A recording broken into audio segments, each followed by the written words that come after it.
We're doing another upgrade, guys. I told Izzy this will only be used on the highway. This is where I ran into the first issue. There's just not enough room. I would rather have like 15 root canals than spend the time doing that. This thing is insane. Hey everyone, Izzy from Endless RVing. Today we have a DIY install. This is very cool, something that I personally have been wanting to do for a very long time. It's kind of a follow-up video to another video we did. We'll link it above. This is going to be a little more involved of a DIY, but we're going to make it very easy for you to follow. We're going to like compress it and make it the timeline that you'll have no issue doing this.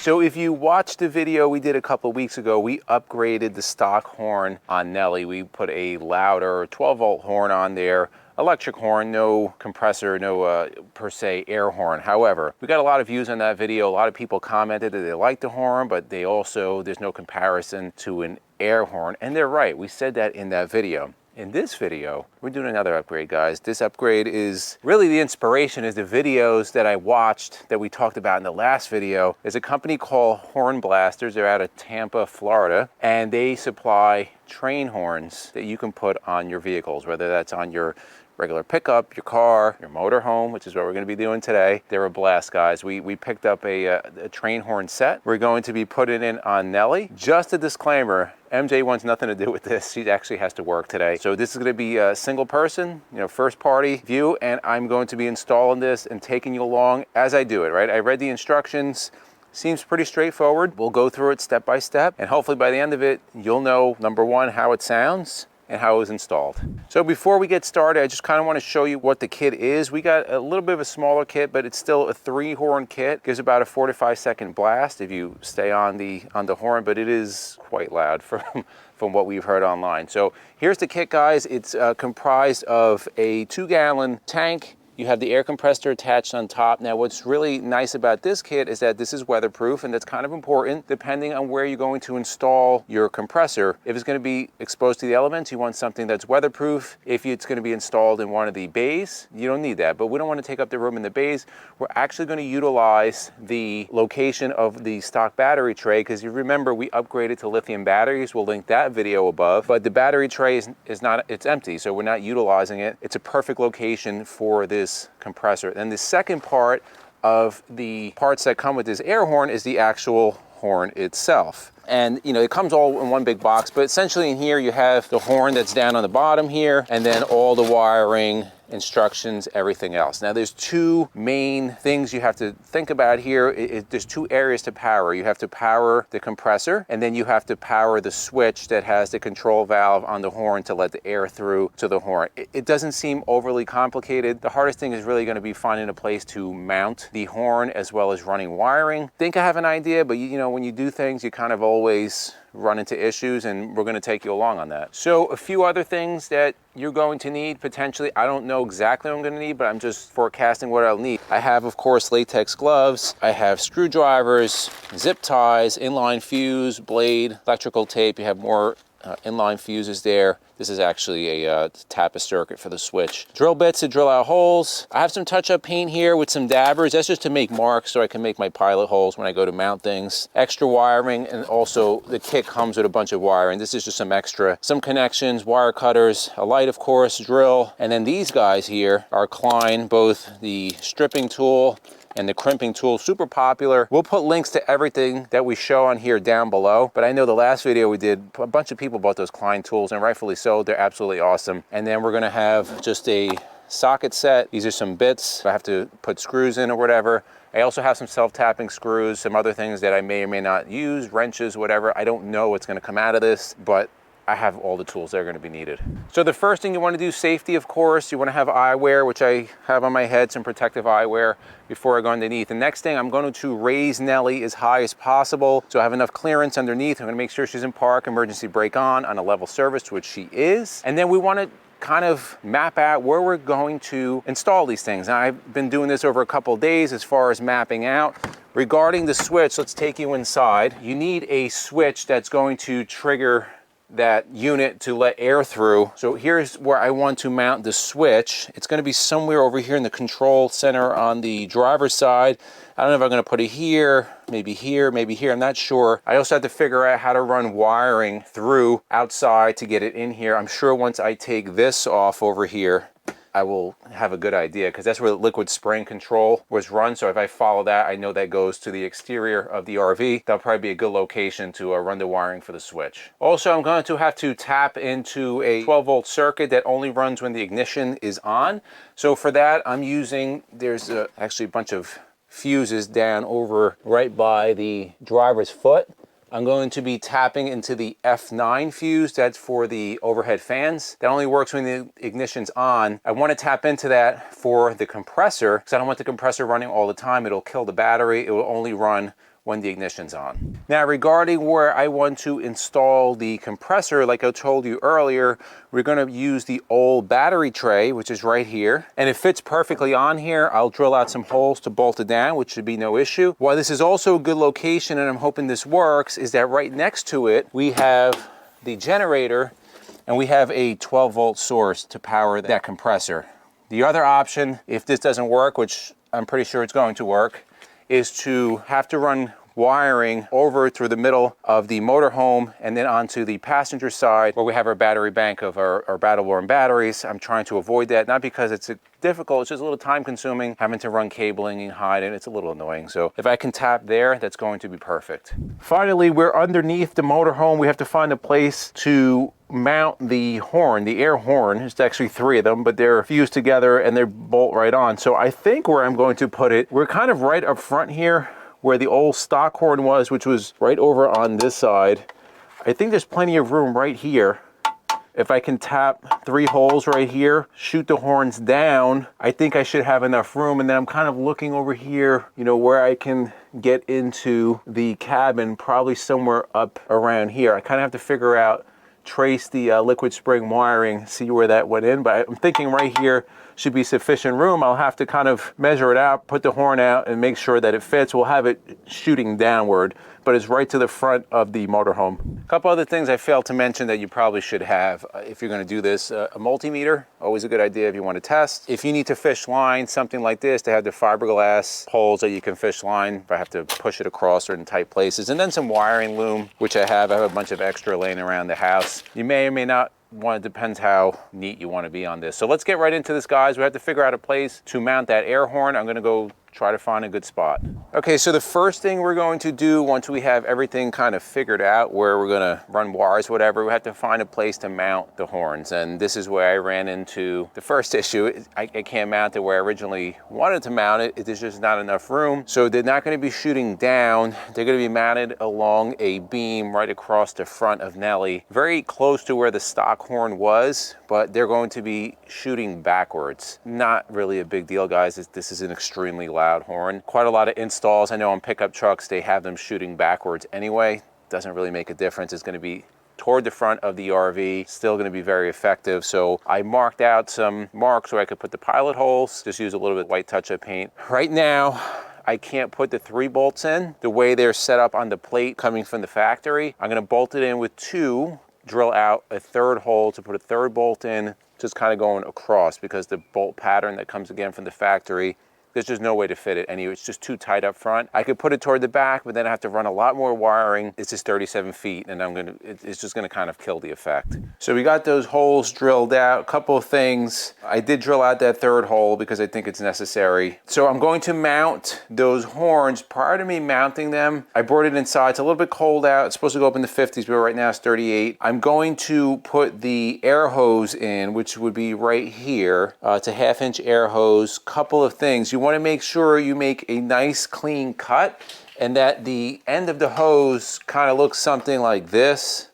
nice and flat. It's going to be hard to get this 1/2-inch hose onto the, I guess, nipple here. One thing I suggest is heating up the hose, and we have a pretty cool, I don't know if you watched our last video where we're using like one of those lighters. We did wind up getting one of these guys. It's a torch by Sear Pro. Great company, super easy to use, guys. Like literally, you just hook it up to a propane tank. You just turn it on a little bit, and then this thing's gonna fire right up. And you can use that for cooking, starting fires. heating up air hose to make it a little bit more pliable, then it slides right on. So I shut that thing off. We'll put the information for that below, discount code. You guys want to go check it out. I did run a little Teflon tape on here, and then I'm just going to secure this nut down. That way, if I do have to run line, which I do, it's already secured. I'm not playing around with it once I mount the horns up. The next step is to run that air hose to where the compressor is going to be. That was a little more challenging, guys. I just kind of want to show you how I ran it. Essentially, I went from the horns up over the front wheel, through the wheel well, drilled a hole through some metal to the next bay, ran the line through that, over where the propane tank is, and then to the next bay where the compressor is going to be. I was able to secure the line throughout. I just had to drill a couple of little holes into areas of the frame, zip tied the line, that way it would stay nice and snug. And then once I ran it through one of the bays, it is going to keep it in place. So now that we have the hose run, it's going to be time to wire up and mount the compressor. This runs on a relay. Basically, you have 4 posts on the relay. Number 87 goes from the relay to the inline fuse to the battery at 12-volt source. Pin 86 goes to the accessory port, so on the fuse box. So that's the one I'm going to put the overhead fans. I'm going to tap into that. Then on pin 30, that goes back to the red of the actual compressor. The compressor black wire goes to the negative, and then the last pin coming out of the relay goes to the negative of the battery terminal of the frame. So I'm going to wire that up. I'll then test it out, make sure it works, and then if it's all good, then I'll run the air line, connect that to the compressor, mount the compressor, and then the only thing that'll be left is to wire up the switch. Guys, I forgot to mention, when you buy the full kit, it comes with all the wiring, right? So all your relays, everything will be here. The only thing additional you can buy, it's recommended, is a 10 amp inline fuse for the switch. I bought that, it's like $6, but everything you have, and even including the hose cutter, is included when you buy the kit. I did kind of temporarily wire up the compressor, which will be mounted here. You can see the relay. I have my two 12-volt to the generator, 12-volt, which actually worked. This is going to be to ground. Then this is one here is the 12-volt on the compressor. The one that's empty here, that's going to be to the accessory. I kind of temporarily ran it through the window. It kicked this generator on. So now what I have to do is run the permanent wiring, kind of hiding it. I want to show you guys what I'm going to do with that, or how I'm going to do that. Let's go over to the front of the RV here. You can see I have both gray and I have a blue over here. The blue will be for the accessory. The gray is going to be for the switch that turns everything on and off. You can also see I drilled out a tiny little hole from the firewall inside. That's where I'm going to be running the wire. I'll run this wire down behind the headlight and then kind of run it up very similar and tie wrap it to where I ran the hose line, which you can see over here.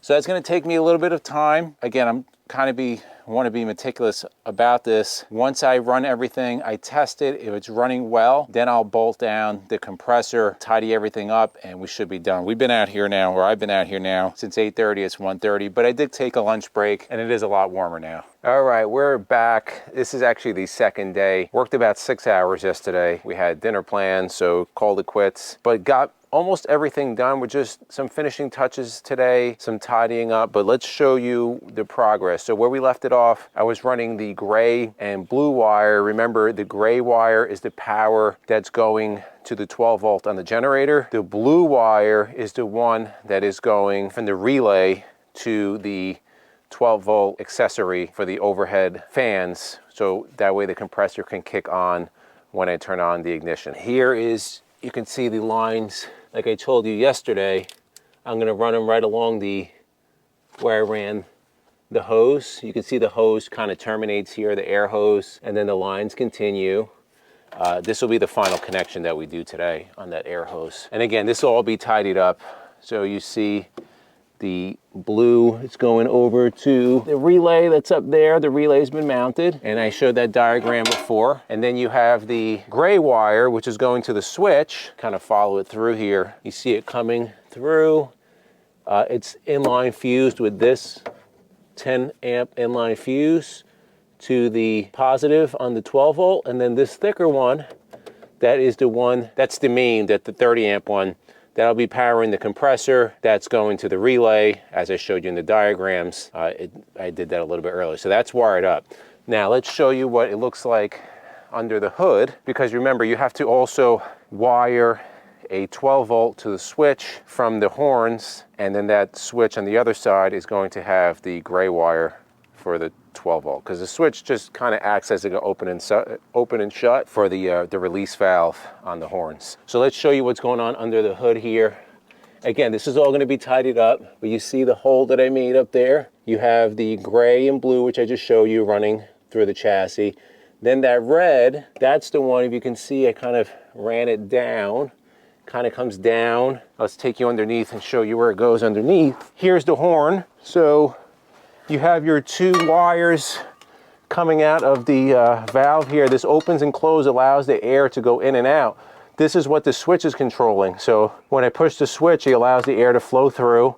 When I let go of the switch, it shuts it so the horns, work. So you have the red that goes to one side, and then you see this other two blue wires. One's connected to the red that's going to the switch. The other one is connected to a black wire that's going to go to ground. And let me show you where the ground is. I grounded it right up here on the chassis. So that's kind of done on as far as wiring up the horn. Now let's go on the inside and show you where I'm going to place the switch. And then also the blue wire for that. Oh my God, Siri, shut up. So here's the switch. You can see this is ready to go. This is wired up. I did test this out already. So this will just be a push switch, and you could actually hear it. Listen. So that's releasing, opening and closing that valve on the horn. So this is all wired up, ready to go. Of course, I will tidy these up. I plan on putting it right here, guys. So we'll have this horn. That's the stock horn, and then this will be specifically for the train horn. And then finally, the final thing, you see the blue wire here. This blue wire, remember I showed you, is going to the relay switch over by the compressor. This will be wired up into the F9 over here using one of those add a circuit. That way, when I turn the ignition on, if the compressor needs to power up, it will power up just when the ignition's on. So we're getting really close to finishing this up. You can see the wiring coming in. This will be tied up, loomed, everything will be nice and neat. That will be the final step. So we have all the wiring run to the inside of the motorhome. Again, you can hear the switch. I don't know if you hear that. I will also turn on the ignition, and you can hear the compressor kick on. Not sure if you could hear that, but we know everything works, so we can kind of finalize and tidy this up a lot. Everything was loomed going into the fuse box, so all I have to do now is find the place to put the switch. I talked to MJ. This is our control panel here. Of course, you go here, you have the liquid spring, the levelers. We're gonna place the switch right over here. Here's the switch, it's already wired up. So I'll just drill out a hole here, secure that, and then I'll head outside. We're getting really close, guys. So I tidied up all the wiring throughout the installation, so that's done. The last two things is going to be to put the air hose onto the compressor and tank, well actually onto the tank, secure the compressor. So I'm going to secure the compressor first. I know I left plenty of line here. If you see, there's plenty of air hose line to run.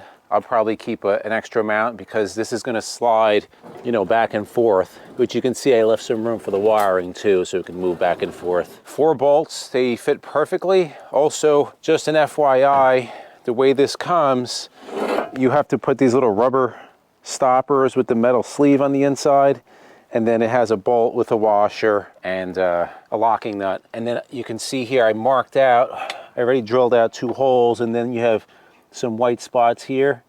I marked those, that way I can easily drill out these holes. So it's gonna be pretty easy. I probably have another 15-20 minutes to do all this. I'll do the holes first, bolt it down, and then we'll hook up the air hose. Okay, this is it, the final part here, guys. We have everything secured.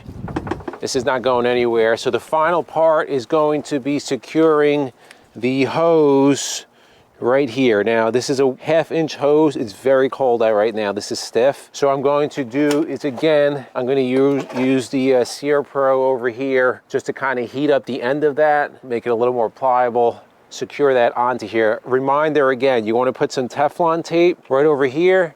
This is going to go secured on, and then you have the nut over here, the retaining nut that will kind of screw over and secure it right over here. So probably got about 5-10 minutes left. Once everything is connected, I'm going to charge everything up and give her a rip, see how it works. Well, look who's joining us now that everything is done. She gets to try it out. I said, how convenient. I would rather have like 15 root canals than spend the time that he spent doing that. So total, guys, time-wise, I mean, not counting breaks, I would give yourselves 6 to 8 hours. It was really cold out, which kind of slowed things down. It just made things, you know, I had to kind of warm up my hands a few times. Of course, I picked the coldest days, but it is done. Finally, just show you here, it is sitting. That's how it's going to look when it is in the closed position. And then the line, there's some extra line here that I just have zip tied up. Is really cold and stiff. Once it warms up, I'll shorten up that line a little bit, but I just don't even want to mess with that right now because it's just really cold out. So just a reminder, guys, how we did this, and we're going to show you how this sounds. Just a little summary. First thing you want to do, of course, order your set. Second thing, you kind of want to pre-plan before you do anything where you're going to put the parts in. Then I mounted the horn, which is pretty awesome. Once I mounted the horn, I ran the air line right by the compressor. I ran all the power lines from the inside. We powered up to the generator. That's where our 12 volt is. Hooked up the switch. Did testing of everything before we had permanent mounting. Hooked up the valve on the horn to the switch also, as well as ground. Once everything was done, we tidied everything up. I love how he says we. You could say well, I. You know, I, okay. I tidied everything up. I'm very proud of you. I really am. That hole that I drilled through the firewall there, I did seal that with some black silicone. Any holes that I drilled out that had access to going inside was sealed out. That was the moment of truth. We did test it prior to the video. This thing is insane. So I just got home. So I was, most of the time he was doing this, I was out training dogs. I came home this morning, this huge smile on Izzy's face. He's like, hon, you gotta get, this has been Izzy's dream. If you watched our last video, which I'm sure you mentioned earlier in this video, that was cool. This is what he's been waiting for. So we have 2 horns, right? We updated our stock horn. So it's 2 levels. So now, if you just do a stupid thing, you get a horn, right? Or just for we have to let somebody know they're coming into our lane or something. Right. If you're really above and beyond the level of stupidity or carelessness, then you get the train horn. And that's what we're about to show you. I'm gonna go put some head protection on, some ear protection. MJ's gonna sit inside. I'm going to set up the camera out here. It's crazy. I told Izzy this will only be used on the highway. This will not be used in campgrounds. No. Because it can, you know, it's very loud. So no, it's crazy. For safety purposes, only on the highway. Yeah.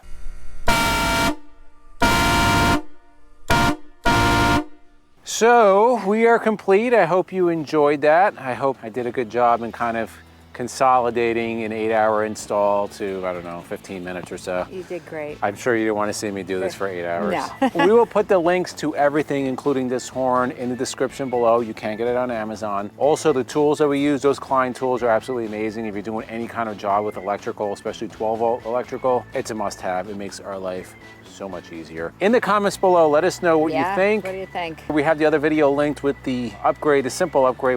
We've linked that above. Which, by the way, now sounds like a little mouse compared to this. Yeah, well, like I said, there'll be different levels of attention, of warning that you'll get now.